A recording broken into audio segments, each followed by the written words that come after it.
রাজশাহী বিশ্ববিদ্যালয়ের কেন্দ্রীয় ছাত্র সংসদের সহসভাপতি, যিনি ইসলামী ছাত্র শিবিরের রাজশাহী বিশ্ববিদ্যালয় শাখার সভাপতি, উনি একটা প্রকাশ্যে সমাবেশে বলেছেন যে পশম আলো ডেইলি স্টার অফিস ভাঙচুর করতে হবে।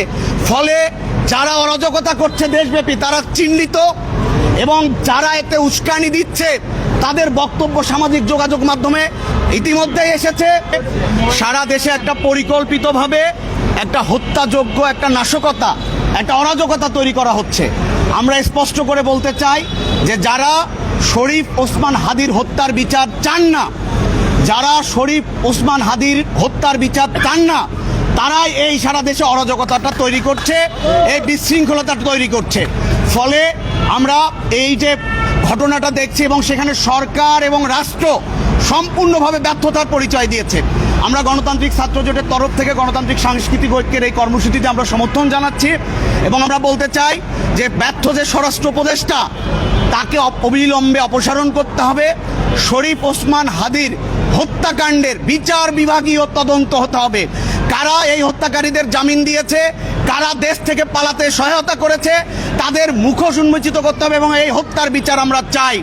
তার সাথে শরীফ ওসমান হাদির হত্যাকাণ্ডের বিচারকে যারা ভিন্ন খাতে প্রভাবিত করতে চেয়েছেন, সারা রাত জুড়ে দেশের বিভিন্ন স্থানে নাশকতা করেছেন, প্রথম আলো office, daily star office, Chhayanaut অফিসে অগ্নিসংযোগ করেছেন, এবং আমরা বিস্ময়ের সাথে লক্ষ্য করেছি দুটা ছাত্র সংসদের নেতৃবৃন্দ, সেটা হচ্ছে জাকসুর নেতৃবৃন্দ তাদের সমাবেশ থেকে বলেছে বাম উদিছি, এবং ছায়ানট এবং ডেইলি স্টার, প্রথম আলো তছনছ করা হবে।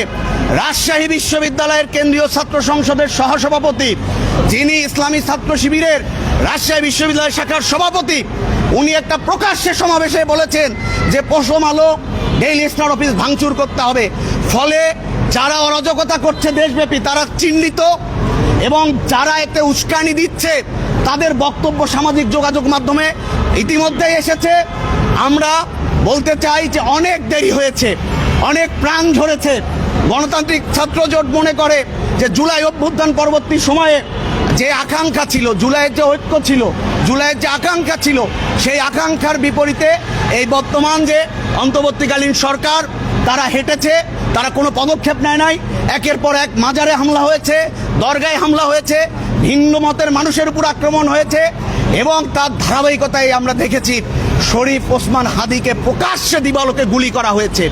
ফলে এই যে বিচারহীনতা, এই যে জুলাইয়ের আকাঙ্ক্ষার পরিপন্থী কাজ, এবং এই যে জুলাইয়ের ঐক্য নষ্টকারী যে বিভাজন তৈরিকারী যে শক্তি, সাম্প্রদায়িক উগ্র ফ্যাসিস্ট শক্তির যে তৎপরতা, সেই তৎপরতাকে এই রাষ্ট্র, এই সরকার এবং এই যে বর্তমান যে ইন্টারিম গভর্নমেন্ট, তারা মদত দিয়েছে। আমরা দেশবাসীকে, গণতন্ত্রমনা মানুষকে আমরা বলবো যে আজকে যদি আধিপত্যকে রুখতে চাই, সাম্রাজ্যবাদকে রুখতে চাই, ফ্যাসিজমকে রুখতে চাই, তাহলে জুলাই আমাদের মধ্যে যে ঐক্য তৈরি করেছিল সেই ঐক্য আবার লাগবে।